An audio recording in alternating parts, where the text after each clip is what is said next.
Title आपका है। अरे हम उस पे नहीं इन्होंने अगर मान लीजिए हमारे नाम पे चढ़ गया हाँ। ना, ये पढ़ लिख के वहां से आ गए, 1954-55 में नहीं थे, बंटवारा हो गया, एडमिट करते हैं, ये हाँ। पढ़ के आ गए, तो उनको चैलेंज करना चाहिए ना कि हमारे नाम पे चढ़ा है तो भाई नहीं नहीं, उनके नाम पर भी चढ़े। नाम चढ़ने से देखिए हमको तो अधिकार अभिलेख लॉर्डशिप, बाकी कुछ रेवेन्यू नहीं, रिकॉर्ड की अधिकार बात अभी मैं तक नहीं की कर कोई रही। वैल्यू नहीं है। देखिए, आपको ये बताना है लिमिटेशन का पॉइंट को कैसे कवर करोगे, आर्टिकल कौन सा लगेगा, पहले ये समझाओ हमको। ये है इनका बेस, जो केस का बेस है लॉर्डशिप, बेस हमारी ये है। अरे बेस तो बाद में पढ़ेंगे ना, समझेंगे, हम कम मना कर रहे हैं। हम्म। हमको तो ये बता दो कि आप आर्टिकल कौन से गवर्न होता है केस। आ रहे हम हैं। यानी कह सकते हैं कि ये आपके पूर्वज में आपके जो दादा परदादा हैं उन्हीं के नाम से ये संपत्ति जो है दर्ज है। अब यहाँ पर जो दादा हैं उनके यहाँ पर जो परदादा हैं उनके यहाँ पर दो बेटे थे, यानी आपके एक दादा हैं, दूसरा एक जो है वो छोटे दादा भी हैं। अब ये भी आपके परदादा की संपत्ति के हकदार हैं। अब इस दादा के 3 बेटे हैं, छोटे दादा के भी 4 बेटे हैं, तो ये सभी इस संपत्ति के हिस्सेदार होंगे। अब इसमें यहाँ पर बात करें कि इसमें इनके भी अब बच्चे हो गए हैं, है ना, इनका भी जो परिवार हो चुका है, तो काफी बड़ा परिवार हो चुका है। अब इसमें अभी तक संपत्ति को जो भी डिवाइड किया गया वो मौखिक तौर पर किया गया, यानी संपत्ति लोगों ने मौखिक तौर पर डिवाइड किया, और मौखिक तौर पर डिवाइड करने के बाद सभी एक दूसरे जगह कहीं ना कहीं अपने कार्य में व्यस्त हो गए। लेकिन एक समय ऐसा आया जिसमें परिवार में धीरे धीरे अनबन, जिसको आप कह सकते हैं, मतभेद भी बोल सकते हैं, वो होना शुरू हो गया। और ये मतभेद का जो कारण है वो इस प्रकार जो आप कह सकते हैं बढ़ता गया कि लोग एक दूसरे के जानी दुश्मन हो गए। यानी अब इसमें क्या हो सकता है, इसमें ये हो सकता है कि अब इसमें परिवार के, अपने परिवार के सदस्य, आपके परिवार के लोग अब आपकी संपत्ति को हड़पना चाहते हैं, और आपको भी समस्या से जो है वो आप देखते हैं कि वो इनको कोई समस्या नहीं है, तो आप भी किसी लफड़े में पड़ जाएं, आपको भी समस्या उत्पन्न हो जाए, आपके बच्चे भी एक तरह से जो कार्य में व्यस्त हैं उससे भटक जाएं, तो उनका प्रयास ये भी होता है। और ये सिर्फ एक पारिवारिक मतभेद के चलते होता है। तो अब एक विकल्प बचता है कि यहाँ पर संपत्ति पर अधिकार तो आपका था, लेकिन आज कोई और भी अधिकार दावा कर रहा है।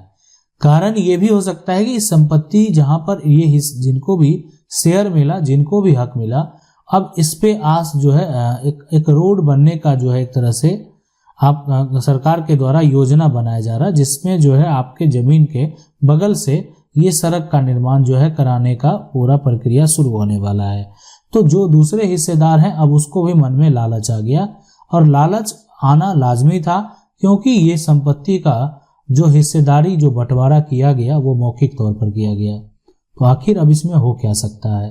तो इसके लिए एक विकल्प बचता है यहाँ पर, वो कि अगर अब आपका जो है परिवार में काफी मतभेद हो चुका है, परिवार बड़ा हो चुका है, परिवार में बहुत सारे सदस्य आ गए हैं, ना तो परदादा जीवित हैं, ना दादा जीवित हैं, ना छोटे दादा जीवित हैं, लेकिन सभी के जो यहाँ पर बात करें जो पिता हैं और उनके जो बच्चे हैं वो जीवित हैं, तो उस केस में अब इसका एक ही विकल्प बचता है, वो है पार्टीशन सूट। तो अब आपके मन में ये जरूर सवाल जो है ये क्लियर हो गया होगा कि आखिर आपको पार्टीशन सूट कब करना है। यानी पार्टीशन सूट तभी आप करें जब आपका परिवार में मतभेद हो चुका है, और अब आपको लगता है कि अब हम अपनी संपत्ति की हिस्सेदारी जो है आपस में बैठकर नहीं कर सकते हैं, यानी अब ये हमको हक देने वाला नहीं है, मुझे अब इससे हक प्राप्त करना है, वो भी कानूनी तरीके से। तो अगर ऐसी नौबत आ जाए तभी आप पार्टीशन सूट करें। अब है कि पार्टीशन सूट कैसे करेंगे, तो उसके लिए हम आपको बता दें, आपको क्या करना है। पार्टीशन सूट करने के लिए अपने आसपास के जो भी वकील हैं उनसे संपर्क करेंगे। वकील के द्वारा जो है सिविल कोर्ट में केस फाइल किया जाएगा पार्टीशन का, और उसमें जो भी आपका संपत्ति है उसमें से आप सभी जितने भी संपत्ति है सभी आप में सभी टुकड़े में आप हिस्सेदारी का जो है दावा करेंगे, या आपका कोई पुराना मौखिक बंटवारा हुआ है तो उस पर भी आप दावा कर सकते हैं। अब ये डिपेंड करता है कोर्ट के ऊपर कि कोर्ट का फैसला किस आधार पर किया जाता है, क्या आपकी मौखिक बंटवारा को मान्यता दिया जाता है कब्जे के आधार पर या नहीं दिया जाता है। इसलिए अगर आपका मौखिक बंटवारा हुआ भी है तो वर्तमान में ये भी देखा जाएगा कि मौखिक बंटवारा के आधार पर क्या जमीन पर कब्जा किस तरह से है। लेकिन रही बात ये जमीन अब बेहद कीमती होने वाली है, तो इसमें सभी लोग अधिकार जो है वो अगर मांग रहे हैं तो, और लेकिन अगर आपका बंटवारा मौखिक है तो कानून के नज़र में ये भी हो सकता है कि इसमें सभी को शेयर दे दिया जाए, सभी को हक दे दिया जाए। आपके मन में सवाल ये होगा, क्या सभी को अगर इसमें हक दे दिया जाएगा तो बाकी जो और प्रॉपर्टी है क्या उसमें भी हमको हक मिलेगा? बिल्कुल हक मिलेगा। यानी बाकी जितनी भी प्रॉपर्टी है, आपका जितना भी शेयर बनता, मान लेते हैं ये टुकड़ा आपका हिस्से की टुकड़ा, ये जो आप देख सकते हैं, तो ये आपको कानूनी तौर पर जो है एक तरह से अधिकार आपको प्राप्त होगा।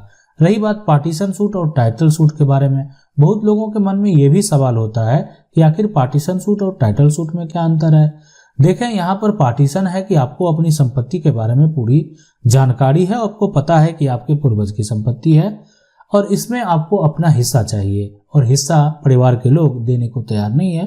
अब आप जो है अपना दावा पेश करना चाहते हैं और दावा पेश करके आप अपना हिस्सा प्राप्त करना चाहते हैं, तो इसमें आप पार्टीशन सूट के लिए जाते हैं। लेकिन टाइटल का दावा तब आप करते हैं जब आपको पता है कि आपकी संपत्ति है, आप इसके मालिक हैं, लेकिन आपको जो है मालिक होने से वंचित किया जा रहा है। कहने का मतलब साफ साफ ये है कि आपको अपनी प्रॉपर्टी से जो है, यानी आपको वंचित किया जा रहा है। आपको ये बात साबित करना पड़ रहा है कि आप उस संपत्ति के मालिक हैं, आपके पास कागजात हैं, आपके पास प्रूफ हैं, यानी आप अपने संपत्ति का टाइटल का दावा कर रहे हैं कि मैं इसका मालिक हूँ, मुझे इसका अधिकार है, मेरे पास डॉक्यूमेंट है, मेरे पास प्रूफ है, हम दिखा सकते हैं कि मैं इसका मालिक हूँ। तो ये दावा टाइटल सूट में आप करते हैं। टाइटल में आप अपना मालिकाना हक का दावा करते हैं, मालिक होने का दावा करते हैं कि मैं इस संपत्ति का टाइटल रखता हूँ, ये तुम्हारी जमीन कैसे है, मेरे पास इसके दस्तावेज हैं, तुम इस पर कब्जे में कैसे हो। यानी टाइटल जो है, यानी ये बात, अगर किसी के पास जमीन की रजिस्ट्री है तो वो उस रजिस्ट्री के आधार पर अपना दावा पेश कर रहा है कि मैं मेरा टाइटल इसके पास, इस संपत्ति का टाइटल मेरे पास है, मैं इसका मालिक हूँ, तुम इस पे किस आधार पे दावा पेश कर रहे हो। यानी टाइटल में अपने आप अधिकार की बात करेंगे और क्या कहते हैं, पार्टीशन में आप अपने हिस्सेदारी की बात करेंगे। यहाँ पर भी आपका अधिकार ही आपको प्राप्त होगा, लेकिन टाइटल में आप अपना जो है एक तरह से मालिक होने का, यानी संपत्ति का स्वामी होने का आप दावा करेंगे, लेकिन पार्टीशन में आप संपत्ति के एक हिस्सेदार होने का दावा करेंगे। तो ये पूरा प्रक्रिया होता है पार्टीशन का और टाइटल का। तो आप समझ गए होंगे कि आपको पार्टीशन सूट कब करना है, पार्टीशन सूट कैसे करना है और पार्टीशन सूट और टाइटल सूट में आखिर अंतर क्या होता है।